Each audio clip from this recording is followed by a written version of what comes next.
예, 그런 뜻이에요.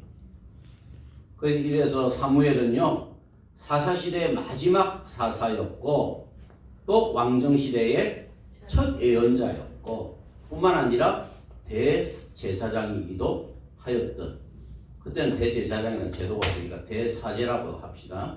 대사제였던 사람이 바로 사무엘이다 하는 겁니다. 그래서 그의 생애는 이스라엘이 사사체제에서 왕정체제로 전환되는 역사적 전환기에 위치하는 인물이다. 예. 신약 성경에도 보면 예수님께서 오실 길을 예비하는 사람이 있죠. 누구예요? 세례요한. 마치 그런 역할을 하는 인물이다. 사사시대와 왕정체제를 연결하는 인물이 바로 사무엘이다 하는 것입니다. 예, 여러분, 제가 전에 큰 교회도 있었고 장로님, 집사님, 안수 집사님 다 훈련시켜 봤어도 제가 이렇게 준비해가지고 이렇게 가르치기는 처음인 것 같아요. 여러분들 축복입니다, 축복. 큰 교회 장로님들도 못 배웠어 이거. 여러분들은 정말 제가 이거 그냥 가르치는 게 아니라 제 나름대로 정리하고 인터넷 다 뒤지고 책 다 뒤져가지고 어떻게든지 잘 가르쳐 드리려고 하니까 좀 좋은 시간 가지시면 좋겠습니다. 예.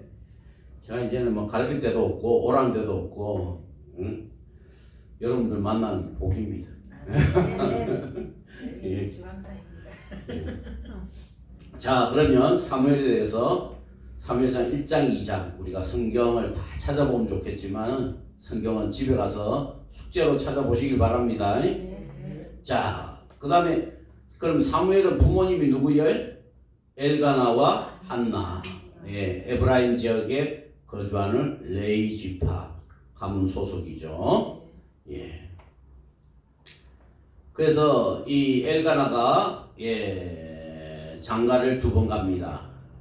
첫 번째는 누구예요? 한나. 두 번째는 한나가 아기를 못 낳으니까 이 여자하고 이 여자를 소개를 그러니까 이 여자 통해서 후손을 이으시오 하고 한나가 소개를 해줘. 그 여자 이름이 뭐예요? 브린나. 근데 나중에는 어떻게 해요? 브린나는 아기를 놓고 한나는 아기를 못 놓으니까 얼마나 첫째가 둘째 되고 둘째가 첫째 돼가지고 집안이 하루도 조용할 날이 없어. 그래서 한나는 성소에 가서 기도합니다. 뭐 달라고 기도해요? 아파트 달라고? 자녀 달라고. 아들 달라고. 그 아들 낳아가지고 뭐 하려고? 본인한테 복수하려고? 그럼 아들 왜 달라고 그래? 아들 출세해가지고 노후생활 보장하기 위해서? 아들 왜 달라고 할까? 이게 중요하다니까? 우리 요까지만 해. 아들 주세요. 아들 주세요. 그런데 한나가 아들을 달라고 하는 이유가 있어요. 그건 뭐냐면 하나님께 드릴 아들을 달라는 거예요. 하나님께 드릴 아들. 제가 원하는 아들이 아니고, 내가 출세시켜가지고 내가 대접받을 아들이 아니고 우리 가문 빛낼 아들이 아니고 이 험악한 시대에 이 혼란의 시대에 정말 하나님 뜻대로 살 수 있고 하나님의 일들을 감당할 수 있는 그 아들을 달라는 거예요. 그래서 나중에 뭡니까? 한나가 아기를 딱 놓자마자 어디다 갖다 줘요? 그 아기를 어디다 갖다 주냐고. 엘리 제사장한테 맡기잖아. 엘리 제사장한테. 하나님한테 갖다 드려버려. 얼마나 귀한 아들인데 하나님 앞에 드려버려요. 그때 등장하는 인물이 엘리 제사장입니다. 엘리 제사장. 그 엘리 제사장이 어떻게 합니까? 아들 달라고 막 기도를 하는데 한나가 기도를 하는데 막 얼굴이 막 얼마나 간절히 기도하면 여러분들도 그렇게 기도하시죠?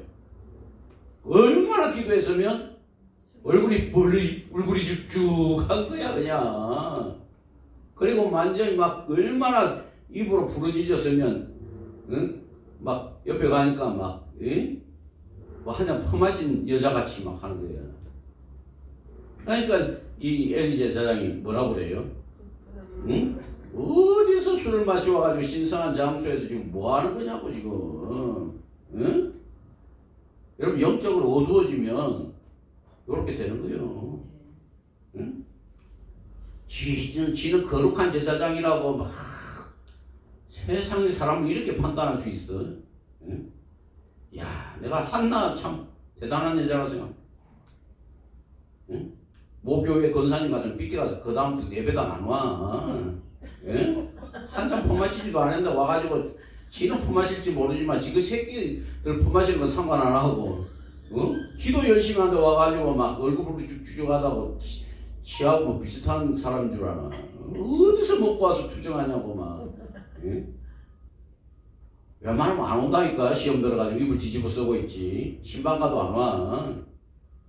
근데 한나는 끝까지 기도합니다. 끝까지. 응? 내가 술에 취한 것이 아니라 정말 내가 당하는 이 슬픔 그리고 하나님께서 원하시는 것이 무엇인지 깨닫기 위해서 기도하는 중이라고 그렇게 이야기하잖아요. 그래서 하나님은 그의 기도를 들으시고 사무엘이라고 하는 아들을 주셨어요.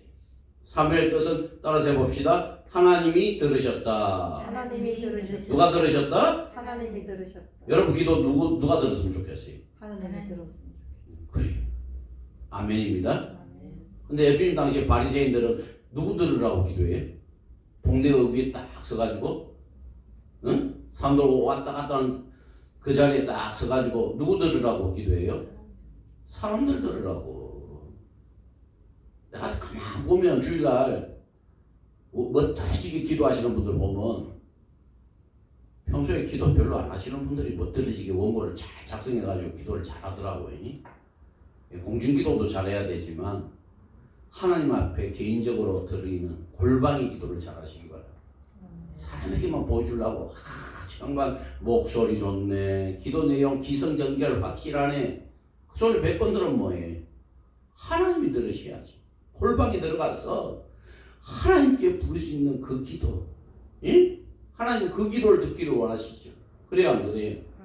아멘. 여러분들의 기도가 그러한 기도가 되기를 바랍니다. 아멘. 그리고 젖을 뗀 후 한나는 약속대로 사무엘을 엘리 제사장에게 맡기며 누구에게? 한나는요 사무엘이 헌금이야 헌금. 헌물이 하나님 앞에 아들을 통째로 드렸습니다. 제가 목회를 참 힘들게 하니까 주변에 만나는 사람들이 그래요. 아이고 아들까지 신학교 보내가지고 어떻게 하겠다는 거예요 도대체. 심지어 제가 신학교를 갈 때는 그렇게 기뻐하시던 우리 어머니도 아이고 그 길을 또 보내려고 아들내미 하나 있는 거 그 길로 가게 만드냐고. 지가 가겠다고 하는데 뭐 어떻게 합니까? 감사하죠. 감사해. 이런 시대에 진짜 돈 안 되는 것이 그거거든. 근데 그 길을 간다고 하니까 저도 막 뜯어 말리고 싶어. 자기 KT나 우리 아들이 저기 어딥니까 한국통신 거기 합격했거든. 거기 들어가면 얼마나 좋아요. 공무원 되는 것보다 더 힘든 데가 거기 공기업 아니에요. 근데 들어가가지고 돈 잘 벌고 마누라 좋은 사람 만나가지고 딱 오손도손 살면 얼마나 좋아. 그럼 아버지가 막 출세해가지고 막 저 노회장도 되고 막 총회장도 된 아들이 신학교 간다면 그래도 그 애는 뭐라도 있어요. 근데 이거 완전히 막 다 말아먹을 대로 말아먹은 아빠 밑에서 그래서 신학교 가가지고 너 누구 아들이라고 절대 말하지 말라고 신신당부해. 그 사람 아들 이러면 저희가 입장이 곤란하잖아. 우리 아들까지 참. 그런데도 그 길을 간다고 하니까 감사하죠.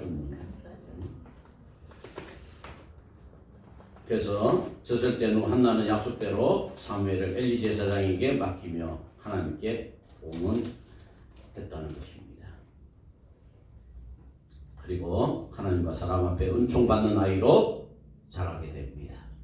자, 사무엘 3장으로 넘어가면 하나님의 부르심과 예언자적 사명을 이제 가지게 됩니다.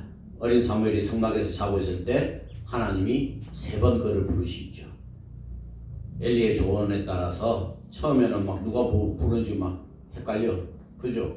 근데 엘리 제사장이 가르쳐 주죠. 그분이 바로 하나님이시라고. 그리고 사무엘상 3장 10절 우리 같이 읽어봅시다. 시작. 말씀하옵소서 주의 종이 듣겠나이다. 여러분 이게 우리 기도의 자세가 돼요. 말씀하옵소서 주의 종이 듣겠나이다. 더다리가 말이야 막달라 말이야 왜 안 주냐 말이야. 그게 우리 기도가 되면 안 된다니까. 응? 누구 김집사는 주고 왜 나는 안 주냐고. 그게 우리 기도가 되는. 그건 하소연이지 하소연. 응? 진정한 기도가 뭐라고요? 말씀하옵소서 주의 종이 듣겠나이다. 옛날에 집집마다 믿는 집에 가면 옛날에 사무엘이 딱 꿇어가지고 기도하는 그런 그림이 있었잖아요. 그죠? 요즘은 어느 집 구석에 가도 그런 그림 없더만. 저기 있네. 내 시작은 심히 창달이라 저거 많이 붙여놨는데. 저거 하나님 말씀 아닙니다. 저거 빌다시 한 말이에요. 예. 좋은 말씀이니까 우리는 또 다르게 받아들이면 되지 뭐. 안 그래요? 예. 참, 이 말씀만 들으면 진짜 은혜가 돼요. 말씀하옵소서 주의 종이 듣겠나이다. 예? 이래서 안 되고 저래서 안 되고 막. 예? 하나님 앞에 뺀질뺀질하지 마시기 바랍니다. 예? 아멘. 예? 그래서 하나님은 그에게 진짜 하나님이 하고 싶은 말씀을 하시어 이스라엘을 향한 첫 계시와 심판의 말씀을 주시는 거죠. 참 하나님이 얼마나 섭섭했겠어요. 저들이 니를 버린 게 아니라 나를 버렸다. 나를 버려가지고 나를 대수롭게 생각 안 하니까 왕을 달라 왕을 달라. 네 마음보다 내 마음이 더 썩어 문드러진다. 그게 하나님의 마음입니다. 응? 그리고 왕을 구한 그들이 언젠가는 정신 차리고 돌아올 때가 있을 것이다. 하나님은 아무리 우리가 막 하나님 막 속을 썩인데도 나중에는 희망의 말씀을 하셔. 소망의 말씀을 하셔. 그게 얼마나 은혜가 되는지 몰라요. 여러분들에게 은혜가 됩니까? 아멘. 예? 아멘. 예. 내가 하나님이라면 당장 내쳤겠어 그냥. 예? 싸가지 없는 것들 말이야. 예? 말은 막대기로 그냥 예? 내 백성을 삼아도 그것보다는 낫겠다. 그렇게 안 하겠어요. 근데 하나님은 때리고 나서도 막 가슴이 하나님 가슴이 막 찢어져 아파 막. 그러면 아이고 내가 언젠가는 너를 다시금 회복시켜 주겠다. 야, 난 우리 하나님 볼 때마다 우리 아버지를 보는 것 같아. 예? 예. 우리 아들을 키우는 저의 모습을 보는 것 같아. 여러분 사랑하는 우리 자식들이 어떤 아들이에요? 여러분들 자녀들 다 있으시죠? 네. 두고 보기에도 아까운 아들 아닙니까? 그죠? 옛날 유행가 가사 중에 이런 게 있더라고. 보고 있어도 보고 싶어. 제가 그러더라고. 미리 보고 있는데도 보고 싶어. 그게 우리 자녀들입니다. 하나님은 그렇게 우리를 사랑하시다. 이게 하나님의 심정입니다. 하나님의 심정.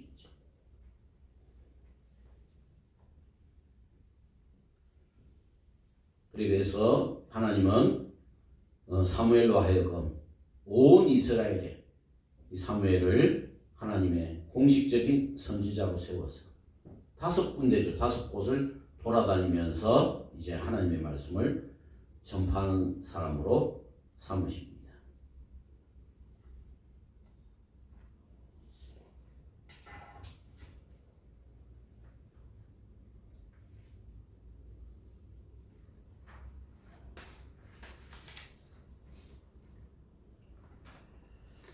자, 그 다음에 사무엘의 사사로서의 역할. 엘리 제사장의 집안이 몰락하고 블레셋과의 전쟁으로 뭐가 뺏겨버려요? 언약궤가 뺏겨버려요. 엘리 제사장 뭡니까 블레셋이 쳐들어왔는데 엘리 제사장 홈리와 비나스가 전쟁에 나가면서 뭐만 메고 나가면 이길 줄 알았어? 언약궤만 가지고 가면 이길 줄 알았어요. 다시 말하면 언약궤는 하나님의 임재잖아요. 하나님의 임재의 상징이잖아. 근데 이들은 뭐로 여긴 거예요? 부적으로 여긴 거예요. 부적. 예? 그것만 딱 갖다 놓으면 우리가 죄를 짓든 우리가 엉망으로 살든 우리가 하나님을 믿든 잘 믿든 못 믿든 그 법궤만 가져가면 언약궤만 가져가면 이긴다 생각했어요. 근데 그거 어떻게 했어요? 홀라당 뺏겨버린 거지 뭐. 응? 하나님을 경외함이 없는 법궤가 무슨 소용이 있겠냐고. 그게 뭐 부적이에요 그게. 응? 근데 그 땅이 딱 가니까 블레셋에 막 신상들이 다 부사지고 막. 응? 경상도 말 오랜만에 보니. 신상들이 다 부사져 버렸어요. 막 신전이 다 부사져 버리고 막. 아이고 뜨거운 감자가 돼가지고 빨리 가져가라 후딱 가져가라 이렇게 되는 거지. 응? 그리고 나갔던 그 아들들은 어떻게 해요? 다 죽지 뭐. 그 아들들 죽었다는 소식을 듣고 아버지는 어떻게 해요? 의자에서 떨어져 가지고 목에 분절해져 가지고 죽는. 하나님 주신 사명을 잘 감당하지 못할 때 하나님께서 심판하시는 적나라한 모습을 엘리의 가정을 통해서 보여주십니다. 근데 성경에 보니까요, 그의 나이가 98세였대요. 눈과 귀가 멀고 몸까지 뚱뚱해져 가지고 의자에서 일어날 줄 모르는 거예요. 여러분 의자에서 일어나는 연습 많이 하시기 바랍니다. 몸이 비대해져 가지고 갑자기 막 아들 죽었다는데 막 벌떡 일어나는데 평소에 운동이 안 됐으니까 목까지가 툭 하고 분질러 죽는. 제가 참 걱정이 많이 되더라고. 이제 나이가 한 살 먹는데 98세까지 내가 살지는 안 살지는 모르지만 눈도 멀고 귀도 멀고 몸은 비대해지고 영적으로는 깜깜해지고 하나님 이런 모습 되지 않게 해주십시오. 인생 말년에 목회 사명 잘 감당하다가 말년에 하나님 부르실 때 잘 가야지 이런 모습으로 가가지고 되겠냐고. 그리고 비나스의 아내인 작은 며느리는 시아버지와 남편의 부고를 듣고 충격으로 아기를 낳았어요. 난상 끝에 아기를 낳았는데 그 이름이 뭐예요? 이가봇. 이가봇은 무슨 뜻이다? 하나님의 영광이 떠났다. 그래가지고 일가족이 그냥 다 멸문지화를 당하는 그런 모양이 되네요. 아이고.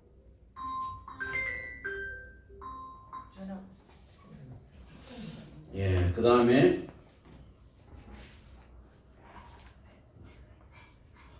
사무엘의 사사로스의 역할 보겠습니다. 엘리 제사장의 집안이 몰락하고 블레셋과의 전쟁으로 언약궤가 뺏긴 후에는 사무엘은 이스라엘의 영적 지도자로 부상합니다. 그는 미스바에서 백성들을 모아 회개와 예배를 이끌었고 하나님은 그 기도에 응답하셔서 블레셋을 물리쳐 주셨습니다. 사무엘은 이후에 이스라엘 전역을 순회하며 사사로서 재판과 영적 지도를 행했습니다. 자, 다섯 번째 사무엘 선지자의 사명과 역할은 왕정의 도입과 사무엘의 역할 8장에서 15장. 백성들은 다른 나라들처럼 왕을 세워달라고 요구했습니다. 만약에 이 왕이 된다고 한다면 누가 왕이 될 수 있었을까? 1순위가 누구였을까요? 지금 왕으로서의 역할, 그러니까 왕 이전이니까 사사로서의 역할, 그 다음에 뭡니까? 선지자로서의 역할, 제사장으로서의 역할을 다 하고 있는 사람이 누구예요? 사무엘이잖아.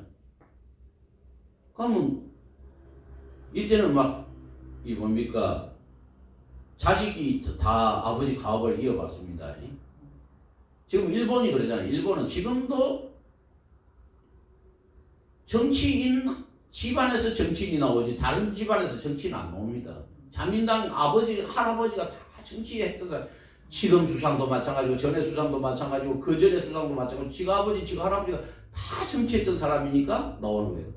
그 도자기 굽는 집안에서 뭐가 나오겠어요? 도자기 굽는 사람이 나오고. 일본에 가면 식당이 잘하는 이유가 뭐예요? 지가 할아버지도 그 식당에 있고 지가 아버지도 그 식당에 있던 사람이 하기 때문에. 일본은 아직 그런 내림이 있어. 응? 우리나라는 완전히 막 다 없어져 버렸지만.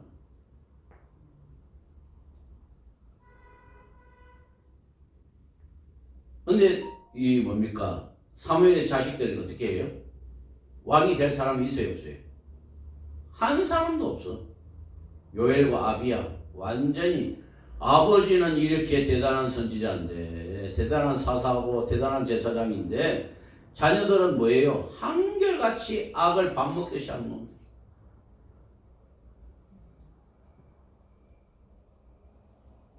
그러니까 사람들이 어떻게 해요? 이제는 이거 끝났다 이거지. 새로운 왕을 세울 수밖에 없다 이러지. 그래서 나중에 이제 사울이 이제 첫 번째 왕이 됩니다만은 자꾸 왕을 달라고 하니까 사무엘은 마음이 아팠지만 하나님은 그들이 너를 버린 것이 아니라 나를 버린 것이라 하시며 허락하셨습니다. 그래서 사무엘은 사울을 기름 부어 이스라엘의 초대 왕으로 세웠습니다. 그러나 사울이 하나님의 명령을 어기자 사무엘은 그를 엄하게 책망하며 이렇게 말합니다. 같이 읽어봅시다. 시작. 순종이 제사보다 낫고 듣는 것이 수양의 기름보다 나으니라. 예. 이 초기에 이제 사울이 암몬과의 전쟁에서 대성을 거두죠. 그리고 백성들의 신망도 없고 막 이렇게 됩니다. 근데 또 블레셋이 쳐들어왔네. 블레셋이 쳐들어왔는데 예, 엄청난 숫자가 쳐들어온 거예요. 엄청난 숫자가. 근데 이스라엘 군대는 상대도 안 돼. 근데 지금이라도 빨리 무슨 조치를 취해야 되는데 사무엘은 오지도 않아. 근데 전에 하던 거 보니까 반드시 예배를 드리고 하나님께 제사를 드리고 전쟁을 하더라 이거지. 사무엘도 없으니까 누가 그걸 해요? 사울 왕이 하는 거죠. 대신 자기가 다 해버리거든. 예? 세상에 없는데 어떻게 해? 내가 해버리면 되지 뭐. 그래서 하나님이 직접 규정한 제사 규례와 제사장의 권한을 위반하는 월권 행위를 합니다. 그럼 이길 줄 알고. 그러니까 예배나 이런 걸 다 요식 행위로 여기는 거죠. 하나님 섬기는 걸 요식 행위로 여기는 거야. 자기의 뜻과 자기의 뜻을 이루기 위한 요식 행위, 요식 행위. 그때 사무엘 선지자가 와서 하는 말이 순종이 제사보다 낫고 듣는 것이 수장의 기름보다 낫다. 결국은 사무엘은 사울을 버리고 사무엘이 사울을 버린 것이 아니지. 하나님이 사울을 버렸죠. 응? 그리고 다윗에게 기름을 부어 차기 왕으로 세우게 됩니다. 사무엘의 말년과 죽음. 사무엘은 계속해서 다윗을 보호하며 하나님의 뜻을 전했습니다. 그는 나이가 많아 세상을 떠났고 온 이스라엘이 그의 죽음을 슬퍼했습니다. 예, 요약, 그 네모칸 보면 요약이 잘 됐거든요. 잘 보시기 바랍니다. 예, 사무엘의 정체성은 사사, 선지자, 제사장 세 가지 직분을 동시에 감당한 인물이었고 그의 역할은 사사시대의 종결자이자 왕정시대의 개척자였고 그가 남긴 교훈은 하나님의 말씀에 귀 기울이고 순종하는 삶이 얼마나 중요한가.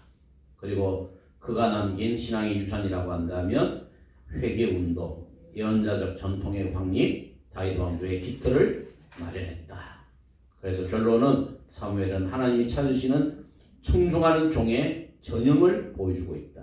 그의 생애 전체는 하나님의 말씀을 듣고 그 뜻에 순종하는 삶으로 요약할 수가 있습니다. 근데 문제는 뭐냐? 예? 사무엘이 뭐에 실패했어요? 뭐에 실패했어요? 사무엘이 자식 키우는데 실패인 거지. 자식 교육에. 나는 이거 보면서 꼭 옥하나 목사님 보는 것 같아. 응?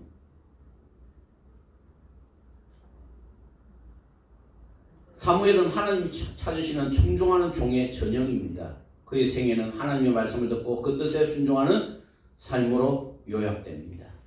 한나의 기도로 시작된 생애, 하나님의 부르심에 응답한 어린 시절, 말씀을 따라 왕을 세운 사명자, 그리고 하나님께 충성한 마지막 사사로서 이스라엘 역사 속에서 빛나는 신앙의 본이었죠. 그런데 왜 자식들이 그 모양 그 꼴이 되었을까? 여러 가지 이유가 있겠습니다만은 사무엘상 8장 3절 말씀에 보면 이들의 죄를 명확하게 기록하고 있습니다.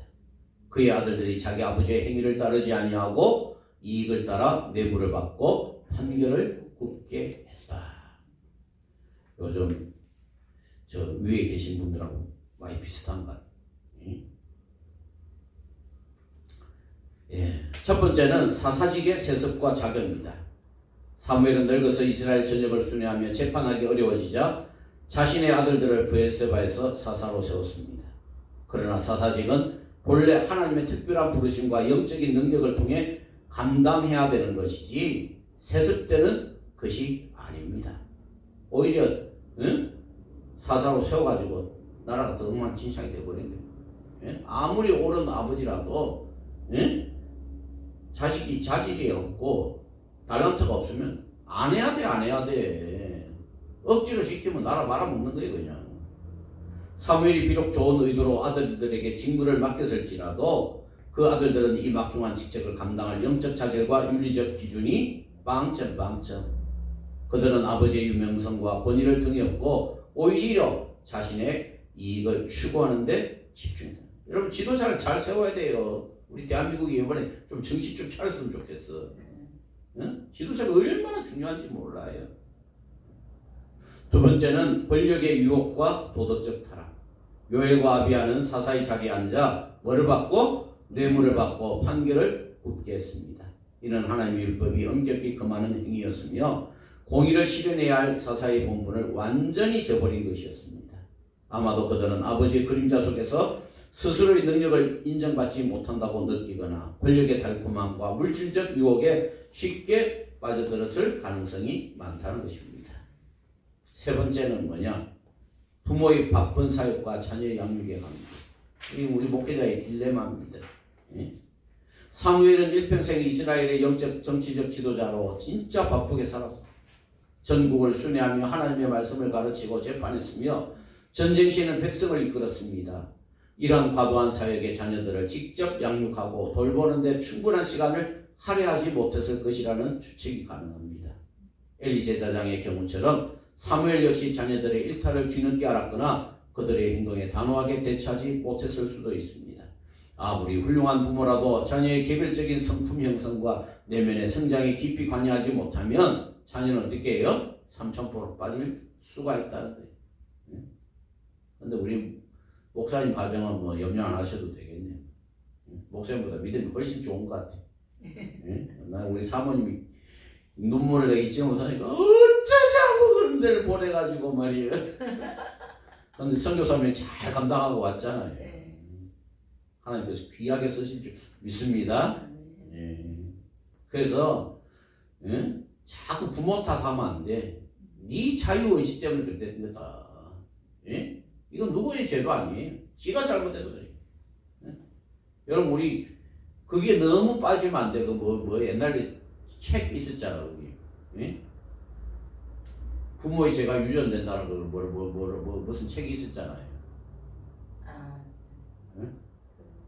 그래서 자꾸 그 뭐 자기 그걸 뭐 조금 어렵고 뭐 오순되고 그거 있으면 다 우리 부모가 그렇고 썸뿌리가 어떻고 막 너무 그게 빠지지 마. 네가 잘못했지 뭐 네가 하나님 앞에 바로 서지도 못해서 그렇지. 우리 집 가게에 흐르는 저주를 끊어라. 여러분 예수 믿고 새 사람 되면 하나님께서 그걸 다 끊어주신 줄 믿습니다. 근데 아직까지 계속 이어지게 가지고 그것 때문에 안 된다는 거야.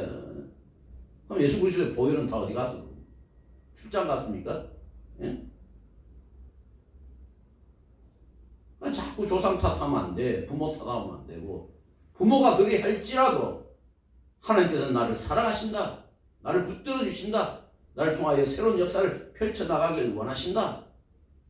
이게 신앙의 정신이지. 뭔가 잘못 예수 믿어도 걸쩍지근한데 그 조상이 내려오는 저주가 있는 것이 아닌가. 우리 집에 내려오는 뭔가 저주가 있는 것이 아닌가. 그럼 예수 그리스도의 보혈은 반만 보혈이고 나머지는 그냥 아니.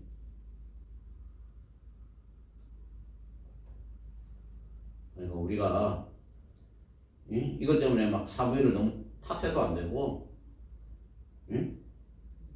자식들이 그럼 어쩔 수가 없는 거예요. 그 못난 자식 끌어안고 기도하는 것은 부모의 사명이지만, 좋은 부모 밑에서 좋은 자식이 나면 좋겠지만 그렇지 못할지라도, 그것 때문에 그 사람 정죄하지 말고 판단하지 말고 끝까지 위해서 기도해 주시길 바랍니다. 여기까지 하고 잠깐 쉬죠. 예.